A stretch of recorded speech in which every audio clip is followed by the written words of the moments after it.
Sometimes a small act can have a huge impact, and that's especially true for sickle cell patients who rely on the generosity of others. Oh wow, that's the flip. This is Khalil. He's an energetic 8-year-old, a loving big brother, Let it get. but also a little boy facing a challenging disease. I was still very unprepared for the reality of having a son with sickle cell and all that we would endure, go through in his early years of life. Khalil was diagnosed with sickle cell before he was even born. Since then, his mom Brittany has seen him through several hospital stays and countless blood transfusions. The number is up there now. At one point, he was receiving constant, repeated blood transfusions. Sickle cell patients often have what's known as a sickle cell crisis, a painful experience that requires blood transfusions to save the person's life. I can notice if he's not as outgoing as he normally is. He's just kind of lounging around. Those are some indicators he's not doing well. For Khalil, everything changes after a blood transfusion. But he's definitely back to being his old self.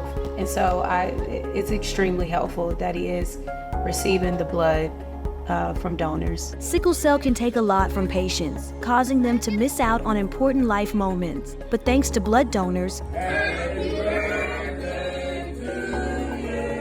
Khalil is able to celebrate his 8th birthday.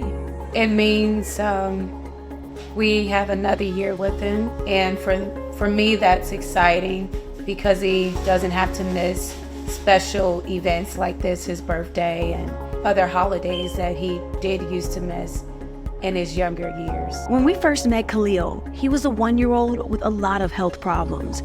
But today he's a kid with a bright future thanks to blood donors who take the time to give. If you're considering donating blood, you will leave knowing that you have definitely made an impact in someone else's life. Since Khalil's diagnosis, his mom has been an advocate for sickle cell patients and blood donation. I think that is the most selfless thing you can do because it doesn't take a long time. I would highly encourage someone, if they're considering giving, just do it. Blood donation only takes a few minutes. It's a small act that can have a big impact for people like Khalil. One thing I love is that when Khalil goes to the hospital to receive his blood, OneBlood's name is on it. For OneBlood, I'm Carmen Lofton.